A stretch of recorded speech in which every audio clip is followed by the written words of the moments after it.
part 2. So looking back over a few of the things that Fred was talking about, one of the verses he mentioned is Jeremiah 16, verses 14 to 21. So it says, behold, the days are coming, Nam Yahweh. Now, again, we've talked about this. Nun, Aleph, Mem, pronounced Nam, similar to the English word name. English is N-A-M-E. Well, that's your name. Well, what's your name? Well, your name is, what are you known for? It's not just calling somebody's name Bob or George or Ringo. It's, does the guy keep his word? Does he do what he says? If he says he's going to be there, can you trust him to be there? If he said he's going to do a job, can you trust him to do a good job? That's part of your name. And so to read Nam Yahweh, it's translated the word of Hashem, the word of the Lord. Thus saith the Lord. It's like, what's Nam? Nam is to say something, but Aleph Mem means if, I-F, or it means mother, Emma, or it means nation or metropolis, or and noon is like this lightning bolt in front to engage. Okay, so to impregnate a woman to become a mother, that's kind of like Nam, Nun Aleph Mem. To turn the light switch on, and if this is a metropolis or like a factory, an industrial center, it's like bringing resources into the factory so the factory can produce the product. That's Nam. Well, it's translated, thus saith the Lord. In other words, when Yahweh says, the words that come out of my mouth will produce, period. They can't not produce.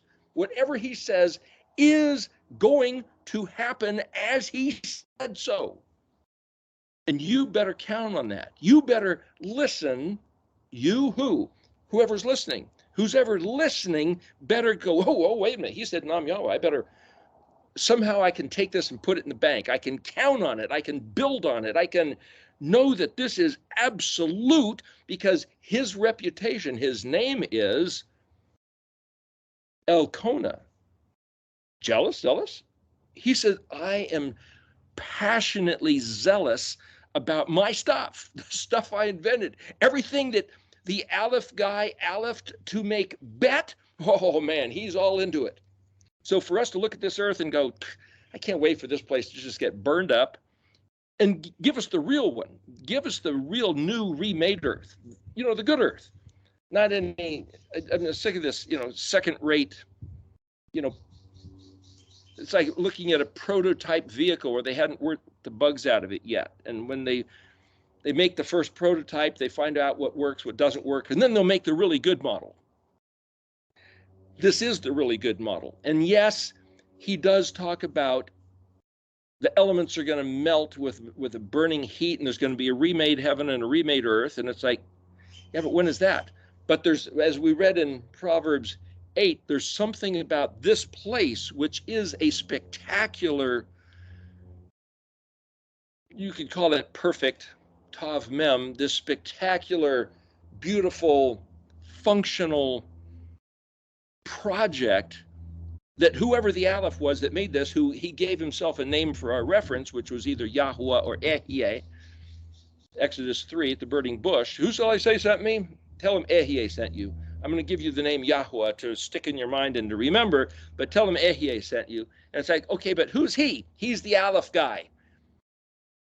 Aleph, hey, Aleph expressed in Yod the creation of everything that's manifest.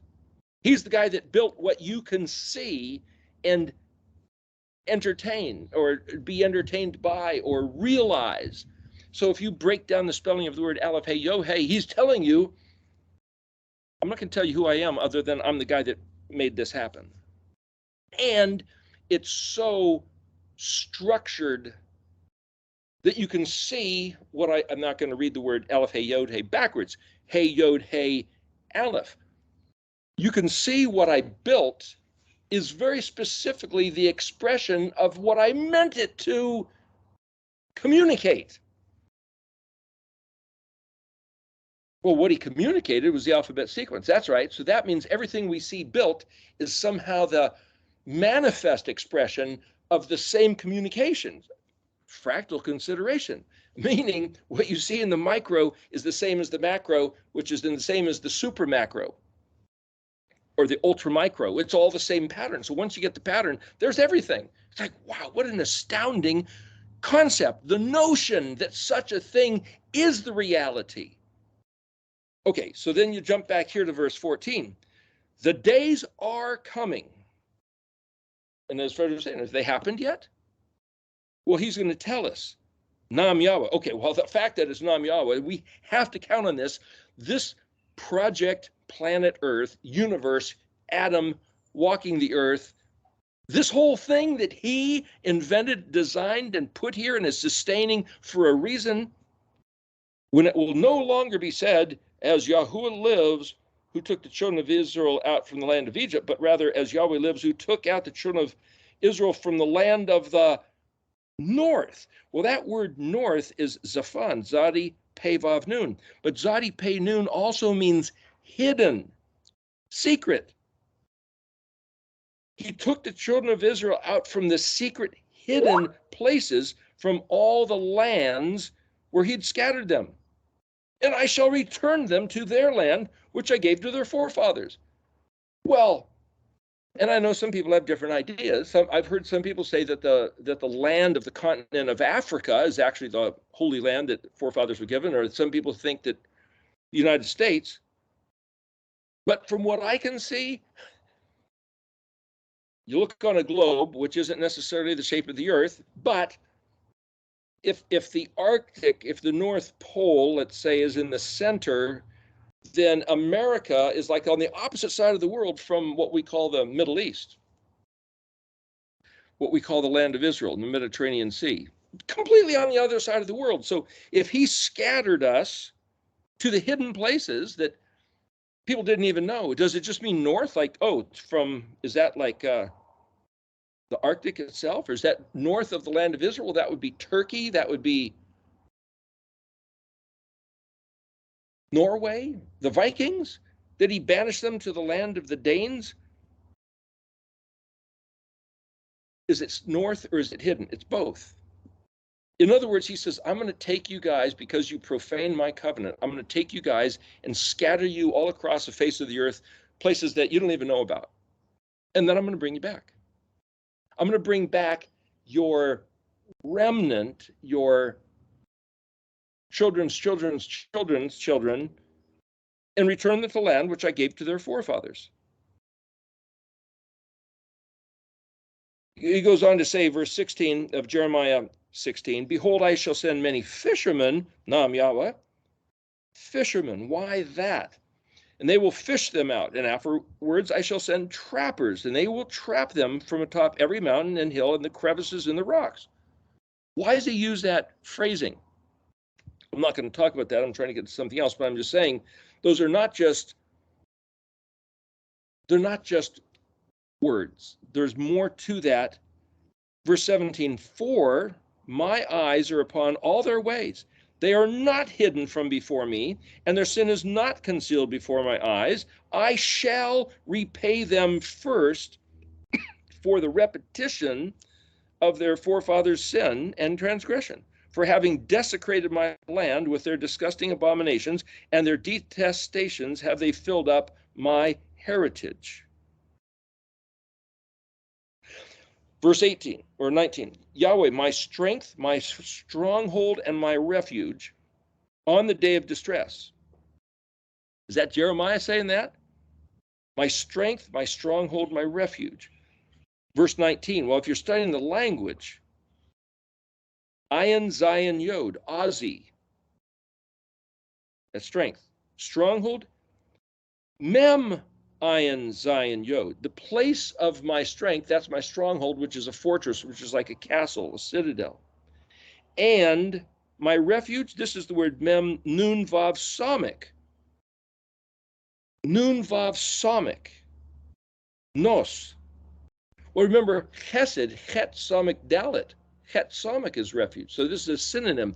Nun Samek. Well, that's like the Erictology banner. You know, the circle with the Nun on the Samek, just like Yeshua said, if I be lifted up, the Nun, the living one on the Samek, the engineered structure, like the crucifix model, like Moshe lifting up the serpentine shape on that apparatus, and whoever looked at it would be healed from the viper bites.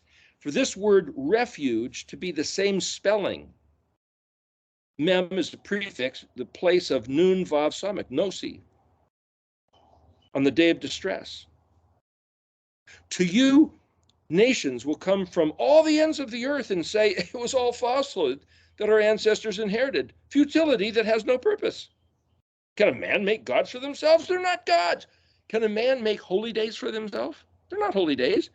What's a holy day? A moed can only be appointed by Elohim. We can invent anything we want. It's just human invention. So what I'm saying is that once you start understanding the language, and even though you might have read these stories 1,000 times, you might have sung in church about them, but then when you go back and you realize every word is spelled a certain way for a certain reason, because the letters mean something, and they're not arbitrary. They're absolutely specific. And when we read the stories and we realize, hey, he said fishermen, what is that for? Hey, he said trappers, what does that mean? Why did he use that word? Why did he say from every mountain and hill and crevice in the rocks? Why did he say that? The only way to know why he said it is to look at it in Hebrew. Thus, I'm just trying to encourage people to look at those things. And when he's saying land of the north, it's not just a direction on the magnetic compass here. Jeremiah 23, another example, verses 3-8. Behold, the days are coming, Nam Yahweh, when I will establish a righteous sprout from David. A king will reign and prosper, and he will administer justice and righteousness in the land. Okay, so from the Christian model, well, that's King Jesus. In his days, Judah will be saved, and Israel will dwell securely. Well, the whole world was saved when Yeshua was crucified, right? This is the name people will call him, Yahweh Zedkenu, or Yahweh is our righteousness. Wait a minute. Who's calling Yeshua, Yahweh is our righteousness? You'd have to be speaking Hebrew if you want to take this literally. Yahuwah Zedkenu. I was never encouraged to learn Hebrew. So only the Jews are going to call him because only the Jews are speaking Hebrew? Only the Jews are going to call him Yahuwah Zedkenu? No, sorry, they won't use the name Yahuwah. So that hasn't happened yet. The Christians don't speak Hebrew, the Jews won't use the name, and they won't refer to Yeshua, so what the heck? This verse can't have happened, but he says, the days are coming, Nam Yahweh, I will establish, place, build solidly, a king will reign and prosper and administer justice and righteousness in the land.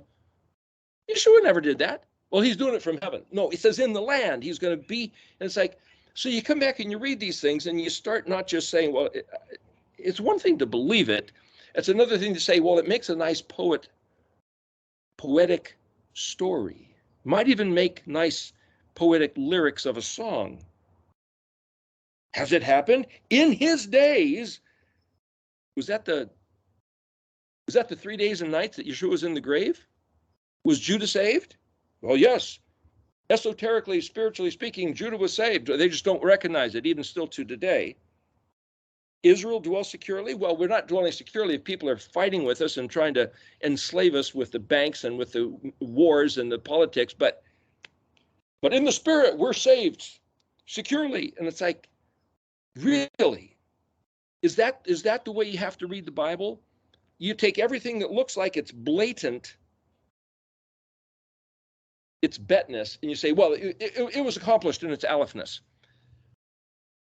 Or can we say, because the Aleph guy said it was going to happen, Nam Yahweh, in the bet form, then our job is to count on that and expect it. Well, that which follows is the meaning of the letter Kuf. Back of the head, it's shaped with a vertical and then kind of this rounded, kind of that's what I say, in the mushroom shape, as it were, the rise up into the cloud shape. But if kuf means after this, then when he says the days are coming, that's kind of like saying after this, it's the wake of a ship. It's a footprint. It's that which follows, the back of the head. There are these pictures which says, it's also kof means monkey. When a monkey, in my picture, in my mind, the monkey is known for the name is to reach out and swing and long leaps with his tail, with his arms. It's like that's what monkeys do. That's their shem of a monkey is.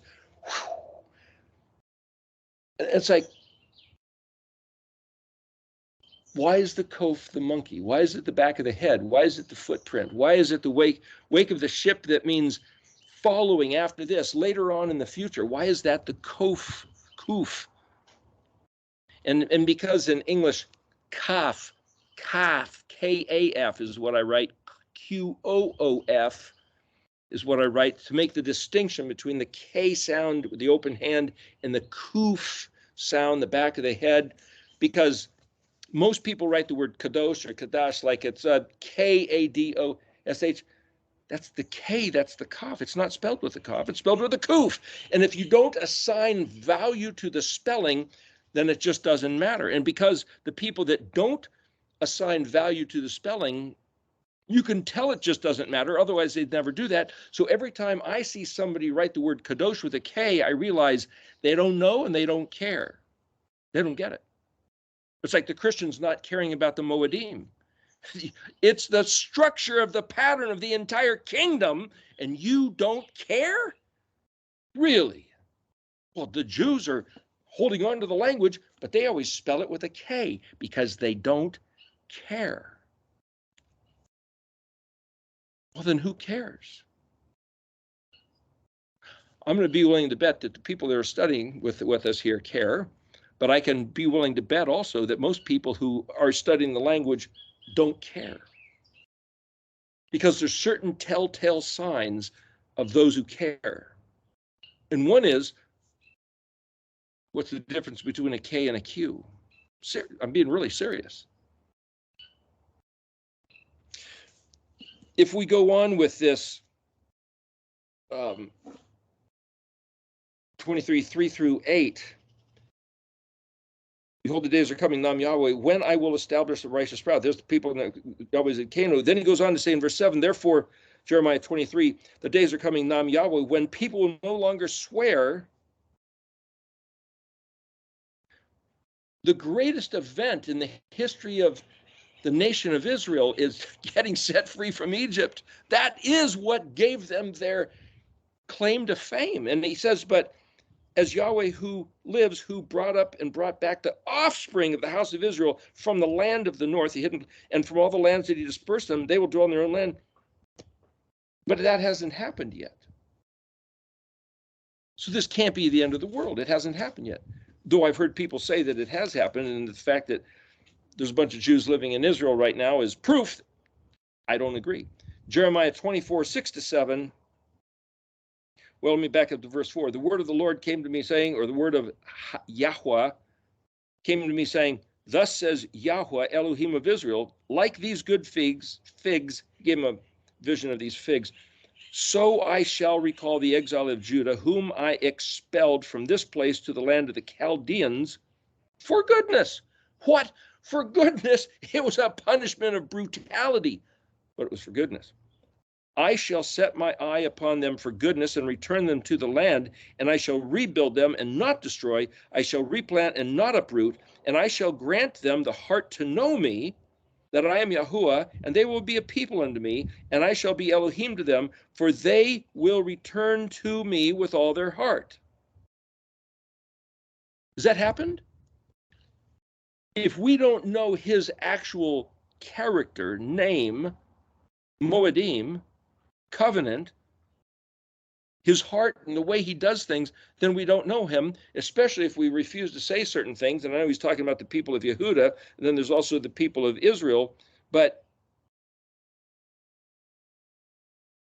when he says they will all know me, from the least of these to the greatest, there in Jeremiah 31, has that happened yet?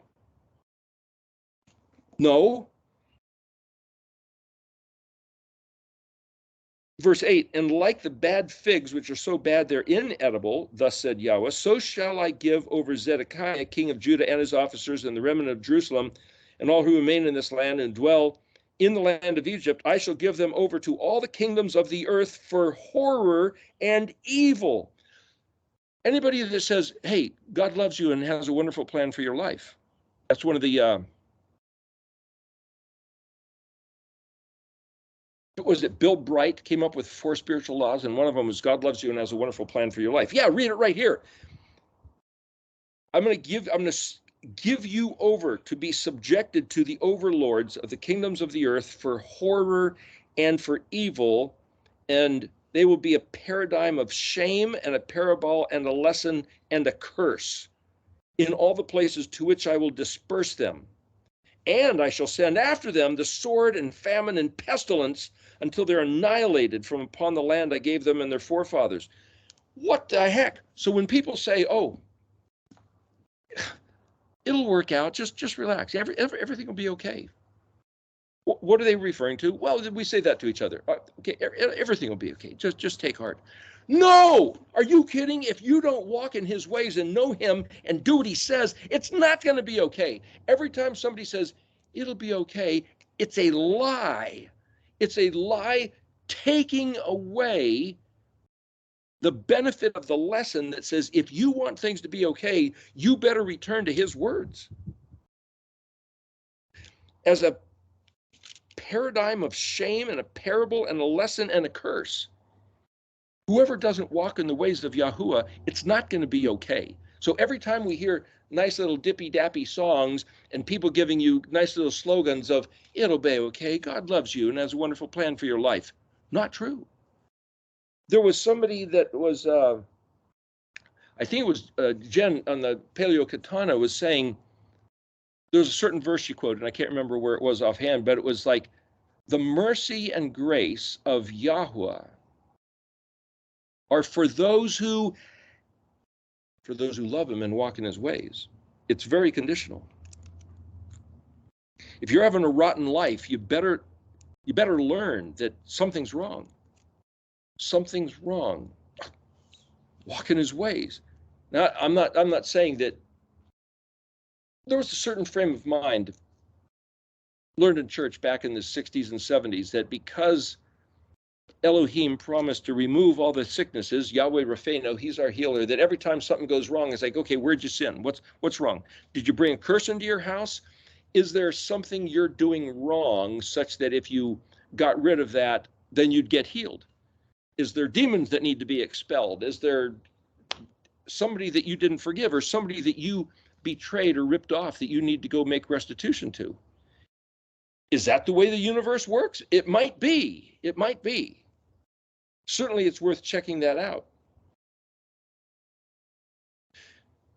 Point of what I'm saying is that to sit here and read these things and say, like all the stuff that Fred was reading last week, there's a bunch of stuff that hasn't happened.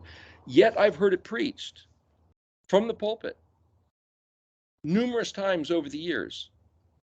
Preachers telling us every single thing that needed to happen as a prerequisite for the rapture, for the Jesus coming back, has already happened. These are the last days. Late great planet Earth. This is the last screams and cries of the planet Earth in its death throes. Just the end is upon us, and we're almost out of here. Just got to sustain a little longer. Well, that was 20 years ago, 40 years ago, and gee, why are we still here? And people have said that the study of Yeshua hanging on the cross, one of his last words were, Eli, Eli, lama sabachthani. What does that mean? And they people at the time said, well, he's calling for Eli. Is he calling for Elijah? Is he saying, my God, Eli, Aleph Lamed Yod, why have you forsaken me? And I remember somebody saying, well, what that means is, why am I still here? This was supposed to be over a long time ago, wasn't it? Can't you let my being within me eject from my corporal body, which is being tormented? Can I please leave now? Hello? Well, we could say the same words. Is that a prophetic statement of saying, gosh, this world's getting torn up? Why is it still here? Well, it's kind of a nice day here, but I know there's some places on the face of the earth that are pretty bad right now. And I know there's some people that are intending on making it even worse. But is that a prophetic statement that says, boy, it's going to get to the place where it's like, can't we just go home? Well, then as Fred was reading, it's like, no, this planet is our home. And then you read this place where it's in Exodus 34. It's like, is this stuff, can it be taken at face value or not? So in Exodus 34, he gives us the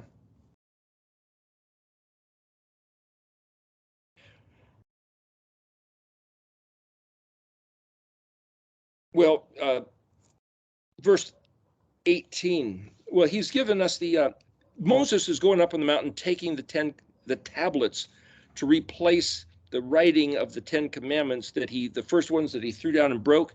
So in verse 4, it says he carved out 2 stone tablets like the first one. Moses rose early in the morning, ascended Mount Sinai. Yahweh had commanded him, and he took the 2 stone tablets in his hand. Verse 5 of Exodus 34, Yahweh descended in a cloud and stood with him there. So to descend in a cloud, well, that's the opposite picture of the kuf.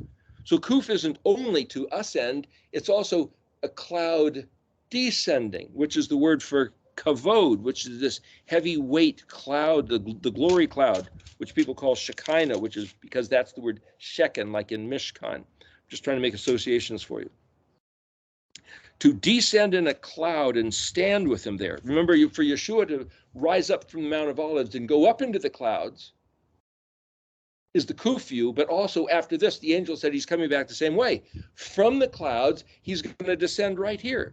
So if you know the alphabet, this is the letter kuf that it's talking about.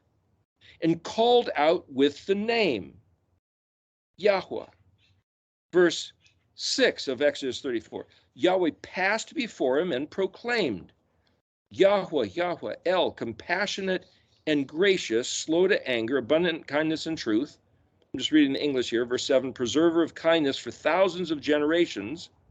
Thousands of generations. So how long is a generation? Well, if you're talking, there's a generation of Americans living here right now. There's a generation of Chinese living over in China right now. There's a generation of Alaskans living in Alaska right now. It's like, is that 3 generations or is it sequential? Well, let's say that each generation, the wheel turned, let's call it 20 years. So within 100 years, you get 5 generations. So in 1,000 years, you get 50 generations. 6,000 years, you get 6 times 50, which is what? 300 generations? In 6,000 years? 300 generations. But he says thousands of generations. Well, double it. What if you get another generation every 10 years? Is that going to be 600 generations? Where's the thousands of generations? Well, when I'm saying 6,000 years, some people say, well, the guy named,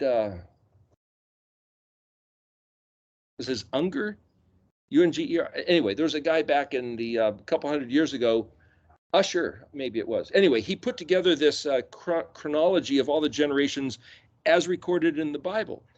And I know that somebody did a college course, and they said all the college students sit down and write a table of generational years to determine how many years has the earth been in existence, that people have been living according to what's written in the scripture. Nobody could come up with the same number. And it's like, why is it? Shouldn't the years of each person's life, and this guy begat that guy and he begat that guy, isn't that so clear? Apparently it's not. But it's generally regarded that according to the biblical generations, we've been here 6,000 years. And Peter said, don't you know with Elohim, a day is like 1,000 years and 1,000 years like a day? And I was like, well, so what? Okay, 100 years goes by in a blink of an eye. And it's like, well, what if that meant something? What if he meant when he gave us the 7-day week, it was for the sake of a model that, well, you got 6 days, that's 6,000 years. And then the 7th day, well, that's like 1,000 years. And if you read in Genesis, everybody that lived before the flood lived pretty close to 1,000 years. 800, 900, Methuselah lived to be 980 something. And when Elohim said to Adam, this day you will die if you eat this forbidden fruit, he didn't die that day. He lived another 1,000 years, almost 900 years. And it's like, no, that was within the day. And it's like, so scripturally, is it day? Is it year? Is it 1,000 years? Let's just take a step back. I'm just trying to set something up here. If he gave us a picture that the first generations of people lived about 1,000 years, could he make it where the last generation lived 1,000 years? He could do whatever he wants. It's like, look at this place, it's wearing out. Well, if you go on to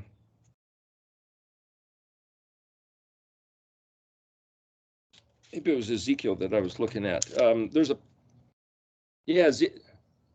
Ezekiel 44.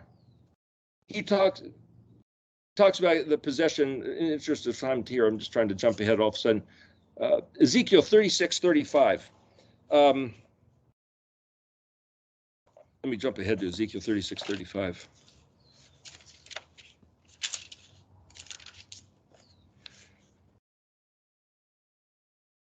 Ezekiel 36:33. Thus says Adonai Yahweh, on the day when I cleanse you from all your iniquities, I will cause the cities to be inhabited, the ruins will be built.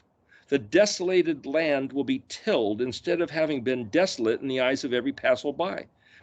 People will say, this very land which had been desolate. Well, if you go to Israel right now, it's it's a rotten, stinking desert, meaning nothing grows because the Romans salted the place and the Elohim cursed the place.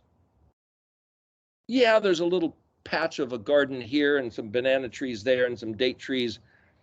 And yeah, Israel does put out a lot of produce, but this says the very land which had been desolate has become like the Garden of Eden, and the ruined, desolate, and demolished cities have been fortified and inhabited. You can go over there now and all you find is a bunch of ruins and you find a bunch of rocks that nothing can grow in. Then he goes on to verse 36, the nations that remain around you will know that I, Yahweh, have rebuilt the ruins, and I have replanted the wasteland. I, Yahweh, have spoken, and I shall act. Verse 37, thus says Adonai Yahweh, with this also I will relate to the inquiries of the house of Israel to act for them. I will multiply them, the people, like sheep, like consecrated sheep, like the sheep of Jerusalem on her festivals, so that the destroyed cities will be filled with flocks of people. Then they will know that I am Yahweh. Then they'll know that I am Yahweh. Remember, Pharaoh said, who is Yahweh that I should regard him? And he said, oh, you want to know who I am? Let me show you what I'm going to do. And he got the plagues. The idea that Yahweh said he's going to do something, what I was going to bring up in Exodus 34, I'll come back to that. He says, beware, verse 11 of Exodus 34, what I command you today, I drove out before you the Amorite, the Canaanite, the Hittite, the Perizzite, the Hivite, and the Jebusite. Be very vigilant, lest you seal a covenant and inhabit with the inhabitant of the land to which you come, lest it be a snare among you. Rather, you shall break apart their altars, smash their pillars, cut down its sacred trees. The reason why people that come back to the Torah stop regarding Sunday as the holy day, stop regarding Christmas and Easter and Halloween is because of this. He said, you will break apart their altars of their gods. And whether anybody likes the words or not, to celebrate Christmas, Easter, and Halloween are the gods of the, let's just call it the Greco-Roman, Judeo-American Christian deity, which is not Yahweh, according to his own Shem. You shall not prostrate yourselves to an alien God, for the very name of Yahweh is jealous one. Kona, Kuf Nun Aleph. He is El Kona. Lest you seal a covenant with the inhabitant of the land, and they will stray after their gods and slaughter the gods, and he will invite you, and you will eat from his slaughter. You will take their daughters for your sons, and their daughters will stray after their gods, and entice their sons to stray after the gods. You shall not make for yourselves molten gods. And then he goes right in. Okay, he's talking about idolatry and joining in marriage relationships with the inhabitants of the land who don't know Yahweh. And then he goes, says, you shall observe the festival of matzah. Matzah? What? Who cares about matzah? For 7-day period you shall eat matzos as I commanded you at the appointed time in the month of spring. For in the month of spring you went forth from Egypt. He's not talking about the other festivals. He's not talking about the Sabbath day. He's very specifically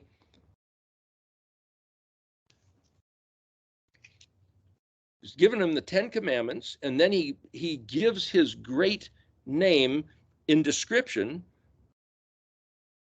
verses 6 and 7. And he says, recalling the iniquity of parents upon children and grandchildren to 3rd and 4th generations. It's like, well, that's pretty harsh. That's pretty cruel. I mean, the children and grandchildren had nothing to do with what the great-grandparents did. Scientists now can determine that things you do and attitudes you have will change the structure of your DNA. And that gets passed on, propensities and inclinations, for 3 and 4 generations. He didn't describe it as DNA, but that's exactly what's happening here. So what he's saying is, the things you do, the attitudes you have, the songs you sing in your head, somehow get wired into, you might say, the software programming of your DNA, and that's going to get passed on for generations. But I'm willing to cleanse and forgive to 1,000 generations.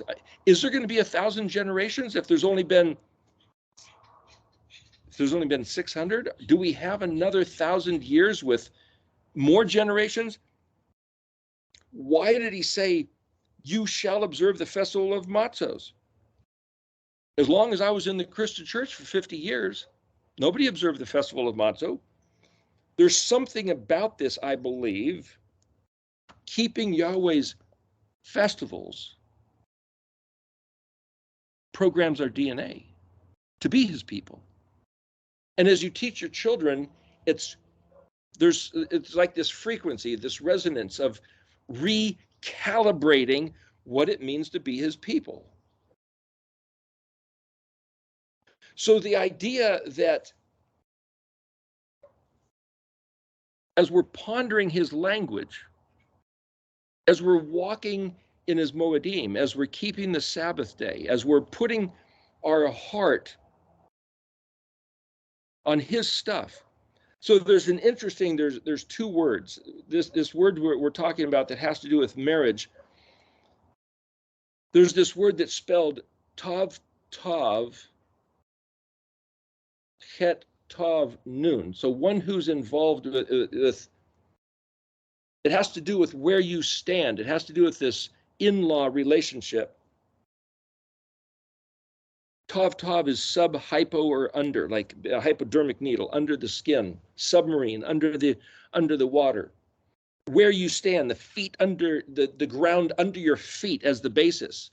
And he's saying, if you intermarry with the people of the land who have no regard of Yahuwah, then where you stand, it's going to start affecting your generations as you give your sons and daughters to intermarry. But there's this other word for, which is called Merkabah, Mem, Resh, Kaf, Bet, Merkabah. The Israeli tank is named Merkabah. It's the same word for chariot. So a chariot has to be pulled with horses. A knight and rider, the knight has to be on his horse. The horse has to have the knight because it's a duality. The two work together. But the word for marriage isn't Merkabah. But when he said that, in another place, he said that he had tethered or yoked Judah with Ephraim. so that they can harrow, which is to plow the field so that you can plant the seed. Ephraim, he said, loves to thresh. As Ephraim is like he put into the mind of certain animals, like the dog has a different mind than the cat, has a different mind than the duck. They each have their disposition, but Yahweh built into Ephraim and Judah a certain disposition. If you look at the letters Shin Resh, Yod Resh, or Shin Resh, Israel, Yod Shin Resh, Yashar, El. Shin Resh, Yod Resh is sinew, muscle, strong, firm, enduring, fitness, but it's also stubbornness and obstinance. And yet Yahweh's criticism of his people, he says, listen, I know you guys are stiff-necked and stubborn and obstinate. Yeah, but it's also muscular and firm and enduring. So Yahweh, he kind of criticized his people for being a certain way, but then on the other hand, he knows their tendency, and there's something about that he actually really likes. That same word, arbitrary. So here's my, I'm setting up this whole alphabet thing, bringing us to Kuf Reshin Tav. If the coming back to the words in the language is pei, zadi, the mouth opens and blossoms, and then after this, Kuf, rising up, this ascent to, like in Exodus 34, of Yahweh saying, now I'm going to really show you who I am. Now I'm really going to let you experience what this is all about. Why did he build the planet Earth? Why does he say Israel is my inheritance? We've never been able to experience it yet. We have no record. A little blip in the days of David, a little blip when he had Moshe in the 10 plagues and pulling the people out of Egypt. But other than that, we have 6,000 years of human history with no regard of him manifesting his favor to his people, his benevolent kindness, his power, his strength, his beauty, never witnessed on the face of the earth. And by him giving the Mishkan pattern, the 6 days, and then the 7th, the entire Mishkan, and then the Kadosh Kodashim, the place of the weapon, the place of the sprouted Zadi, the Ark of the Covenant. If I can read that, and I can take that as saying, whether I lived to be 1,000 years or 100 years or 70 years, doesn't matter. Whether he's going to restore, resurrect the righteous. Read Revelation 20. It says, well, the rest of the dead didn't yet arise. As Fred was talking, okay, everybody gets to come back because nobody's righteous if nobody had the truth. Nobody knew the truth about how to walk in his ways. Even the Jews didn't. Even the Christians didn't. And certainly not the other peoples of the earth. So whoever is like, we have a dozen different lies, and whoever picks the right lie to believe is better than all the other lies. Well, I'll consider you the righteous people. It's like, what the heck? He's never let us fully understand. That's part of the curse. Going to kick us out and chase us with the sword and devastation and plague and pestilence and making us sick and insane. And we're supposed to walk in his ways? Is that the promised 7th day Shabbat millennium that he's promised his people? And those of us who say, I want to be his people, walk in my ways. Okay. Truth and kindness and justice and righteousness. Okay. Emet and chesed, truth and kindness. Mishpat and tzedakah, justice and righteousness. Okay. Make that your orientation of your heart, like a compass magnetically pointing to the north. Okay. So for us to take upon us that disposition now, well, that's Kuf Resh. Kuf Resh. Well, that's the word for frozen, to congeal, hard. You take something liquid like water and freeze it, now it's ice, like at the North Pole. That's Kuf Resh. Kufresh Nun is also where you get the word for unicorn, like the animal with the, like whether it's a rhinoceros or a narwhal or something that has a horn coming out of its snout there. It's something solidified. What's solidified? He kept saying, do not make a molten image, like what they did at the golden calf incident. Gosh, don't do it. Well, to be something molten so that you can pour it into some kind of mold, a form, so that you can have an object that you can then, reference. Don't do it. Reference him as the Aleph. There's something about just referencing him as the invisible silent Aleph is how he wants to be known. He's the maker, thus possessor of the heavens and the earth, the one who sustains and the one who says everything he says will happen. He's given us these words. That's what he wants us to reference him by. So when we make a little model of Jesus or a painting and saying, this is my God, it's a profanity. When we say, let's not regard the Moedim, but let's honor Jesus being born on Christmas and crucified on Easter or resurrecting on Easter.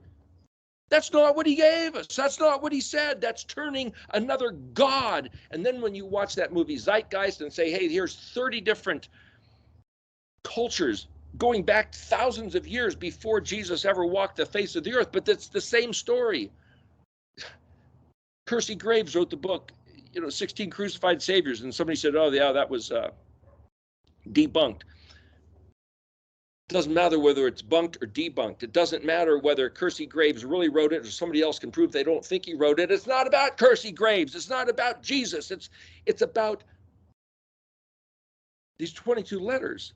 The self-referential one manifesting, I'm gonna say this is the pattern, this is the message, this is the Aleph through Tav, and here's the Mishkan pattern. And guess what? For Yeshua to come from heaven to earth, as Nicodemus said, it's like, well, do you believe that? It's like, I wasn't there. Nicodemus was there, and he said, we know, we are the smart guys, have determined that you must have come from heaven because nobody can do what you are doing. Okay, there in John chapter 3, the big shots who were responsible declare him being the guy coming, gimmeling from Aleph to the universe, Bet, through the being born of this woman, Dalet, Hey, as the Vav man, who then Pilate, see this man, we're going to kill him. Hey, Vav, Zion, put into the tomb, Het, and held solid shut, Yod. Okay, that identifies him. And then for him to resurrect, and if that's the model, and if he hung around for the 40 days before he coofed up to heaven, then I can appropriate our life being right now at that place. That means that we have the responsibility and the opportunity to play in as the Resh. So this whole thing I was just trying to look up, and say, okay, if we can look at Resh, Shin, Tav, as a prophecy, just like Aleph through Zion is a prophecy, just like Het Yod is the prophecy, and the 3 days and 3 nights and Mishkan pattern is the prophecy, it throws us into this last capacity of Resh, Shin, Tav as a prophetic statement. And I've taken the time to set this whole thing up to say, if somebody doesn't care about the language, they don't care what the difference between the letter Kuf and the letter Kaf, if they have no regard of Yahweh's Moedim, if they don't regard Yeshua as walking this thing out so that when he comes back, it's going to be as the Resh man, the exalted, honored man. What is an exalted, honored man? If you're not walking in Yahweh's ways, and if you don't regard that Nam Yahweh means Nam Yahweh, what he said he will do, you got a different God. There's no way to know anything. But what he gave us to know is Resh, Shin, Tav. So here, just real quick, Resh, Shin is the word Rosh. Resh Aleph Shin, Resh Yod Shin, it means head, it also means foundation. So what does that mean? That means principally this is what it's all about. So to say, by reading the alphabetic sequence, every human that's given an individual essence, a consciousness, a beingness, is an Aleph. Well, I thought Aleph was Elohim. I thought Aleph was Aleph is to have individual identity. Aleph. So I'm my own Aleph. I exist. I've been plugged into a body. Bet. Well, who gave me that body? I didn't give it to myself, but somehow the fact that I have a conscience, a consciousness, a self-referential in a body, how does this thing function? Smash, oop, I don't do that. I just damaged myself. You got to learn what somebody else gave me. If somebody else gives you a card and says, step on these pedals and turn this, and it's like, you have to learn how to drive the car. We have to learn how to operate this body. Okay. And then if you swear a vow, you better keep it. You're in big trouble. Really? Who makes the rules? I didn't make the rules. He did. Who's he? The big Aleph that he modeled us little Alephs after, you might say. Okay. And so then what? For him to say you're going to die and then you're going to resurrect, is that the way it works? He can make it work any way he wants. This is his project. It's his baby. It's his genius. And if he wants us to live twice and die once, or to live 3 times and die twice, it's all his thing. We don't even know why we're here. We're just here.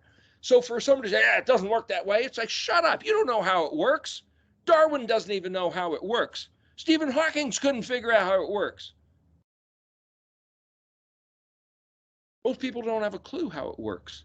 We're just trying to read this alphabet and saying what works. Well, look at Resh, Shin, Tav. Look at Shin, Resh, and Resh, Shin, because the 2 letters can flip back and forth. If the marriage is fundamentally where you stand, so it's Tav, Tav, Tav, Nun, and if the Merkabah, Mem, Resh, Kaf, Bet is like this chariot and with the horse and rider, can I see that, okay, Yahweh's made Israel and Ephraim and Yehuda, 2 houses of Israel, to work together. And people say, that's 2 houses. That doesn't work that way. All kinds of people start pitching a fit, let's put it that way, about the concept of 1 house or 2 house. And it's like, it's not a favorite doctrine. It's trying to figure out what he made. Read what he said. He's the guy who used the words 2 houses of Israel, but there's a whole group of, let's call them messianics, who refuse, reject, and hate the concept and won't even associate with anybody who uses that terminology. And it's like, are you kidding me? All right, let's just study it on our own. Gosh. Well, that word to fight and contend is Shin, Resh, Hey. So you get the word Sarah, Shin, Resh, Hey. Hey is the feminine suffix. It means to fight, strive, and contend. But Shin, Resh is also the 2 letters that are right at the heart of the word Israel, which has to do with strong muscle, sinew, firm, enduring, and we're going to fight about it.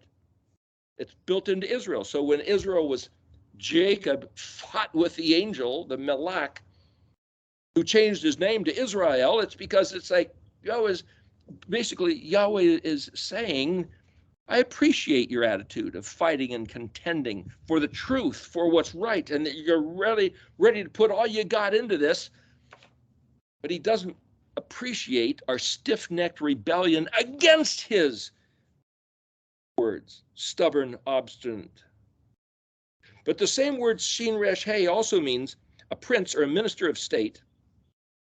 It means to let loose, dissolve, to open, untied, unfastened, unbound, released, or set free. That's like you being divorced and not married. To rest, dwell, and encamped. Or does that mean I've set you free from your overlords of oppression in Mitzrayim? See, the word Mitzrayim is Mem Zadi Resh. Zadi Resh is a rock, like between a rock and a hard place. You know that saying, it's just squeezed in. The place of grinding stones.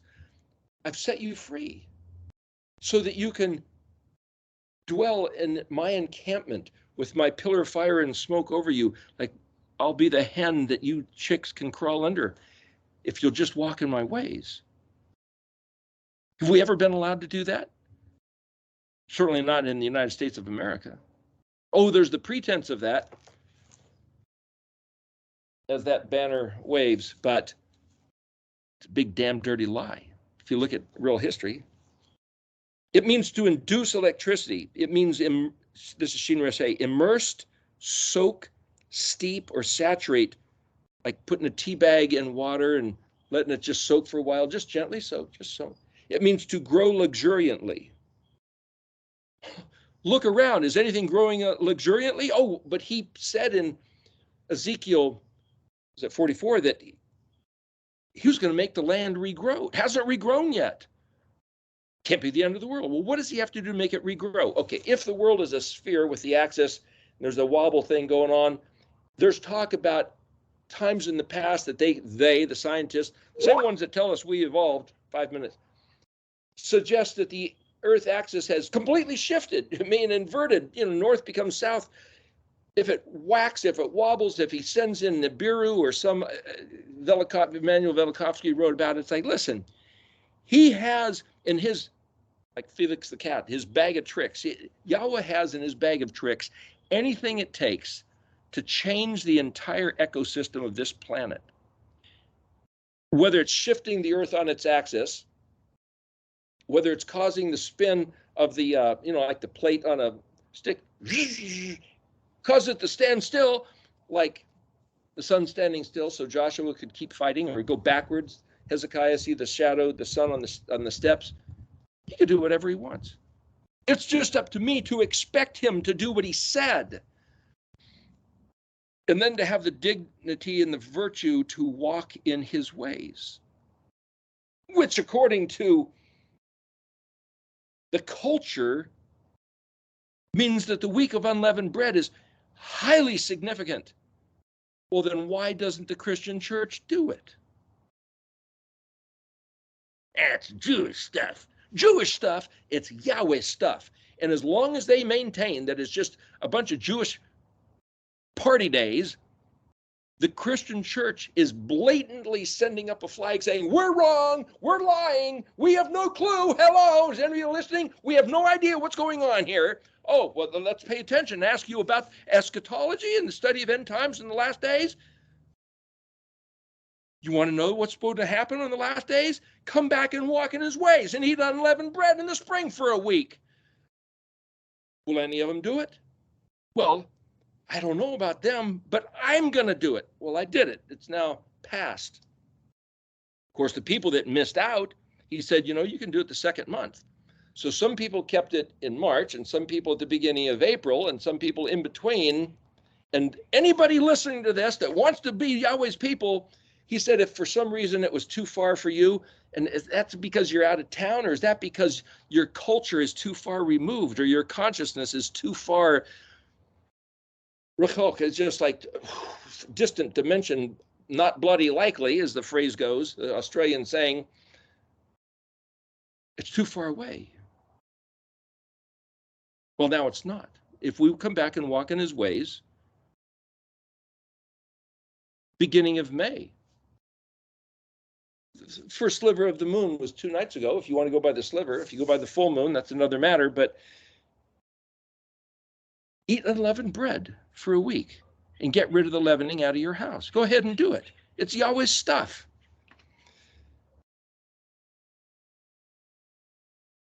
Shin Resh Hey also means to maintain or support, or to break a fast, which is the letter Psalmic. Shin Resh Vav Yod. Now this is looking through the dictionary with different derivatives. Being in a certain position. It also means allowed and permitted. So what this is saying is that if you want to be like Sarah, the great matriarch of the family, or Israel, Resh Shin and Shin Resh, both ways of using those two letters mean to be allowed, permitted, licensed. Shin Resh Vav Kaf, Kaf being the suffix of you, lace, latchet, thong, to shoelace or allow or unfasten. Shin Resh Kaf, like what you do is laces, twist, twine, and tangle, trudge along slowly. Shin Resh Yod Tav, remnant, remainder, residue, rest. Shin Resh Shin, the word sheresh. I'm just looking at Resh Shin, Shin Resh. It has to do with gnarled root fibers. Shin Resh, chained, linked, like a bracelet chain. So Shin Resh can also mean a bracelet chain. So when you hook something together, the idea is The alphabet letters are hooked together. The Mishkan patterns hooked together. We're supposed to be hooked together. The Moedim are hooked together. It's a fractal pattern of Yahweh's kingdom and us being aware that because he said so, it has to happen. And what he said hasn't happened because it's tagged, it's yoked with us like a Merkabah, like the chariot and horses. And then you've got this model of she'll be riding 6 white horses when she comes. And they say, oh, yeah, that's a song about the Sabbath day. It's also a song about the 7th millennium of Israel riding the 6 white horses. Sheesh is the number 6. Shin Yod Shin means rejoicing. So here we are at the place in history of having ridden in 6,000 years of corruption, lies, and mayhem. And Yahweh says, I reserve this to be the Elohim with my people. Together, if you will stand in my ways and not interlink with the foreign cultures and religions and gods, I've got this for you. And then for us to take on that mind with rejoicing puts us in the position, in the capacity of Shin Resh. Shin Resh, Shin Yod Pei is the word for footstool, the place where you put your feet. Well, that's like putting, kicking back and putting your feet up on the ottoman. But it's also, where do you put your feet? Walk in his ways. Walk in the ways of Yahuwah. That's what he's given us. The footprints, the kuf. The more of these things you can see that you can plug into the equation, it all fits and it builds in such a way that we've never been given the allowance to see, to ponder, to discuss, to realize till now. Shin Shin Vav Nun, joy, exultation. Shin Shin Resh, the color red. Blue, purple, red, white, red, the Mashiach, walking out his ways. I mean, I just keep plugging all these things in. That one last thing, Shin Yod Tav, put, placed, laid, established, constituted, but it's also garment, that which is put on. It's also a thorn bush, a crown of thorns, early figs. It's like, wait a minute. So again, Yeshua being put a crown of thorns on his head, it wasn't just a picture of the ram being in the bush when Abraham was trying to sacrifice Isaac. It's like, put on my stuff, wear it like a garment. There's all these messages. I'm just trying to get the point across. There's messages in the pictures that are correlated to the alphabet that are based on the Mishkan pattern. And it's when you personally pull all these things together that it affects your heart to be yoked with him, and that he's designed this whole thing that, like Ephraim and Yehuda, they're designed to have the mind to love, to thresh, to harrow. So does he. He's been waiting for us to be coupled with him, to be doing this thing that we've never seen yet, and to think, can we just be done with this planet and get on to something better? The something better is on this planet, which is the stuff Fred was talking about. And if he's going to resurrect our previous generations, whether it's only the righteous or everybody, it's a thing we've never been allowed to contemplate because, oh, it's the big horn, the little horn. It's the beast. It's the Antichrist. Oh, no, they're going to get us. They're going to get us. It's like, gosh, wrong mind. It's got nothing to do with them. They're going down. They're doomed. It's Yahweh Zavot, the Elohim of Israel. That's what it's about. There's the answer to your question, Lois. A couple hours later.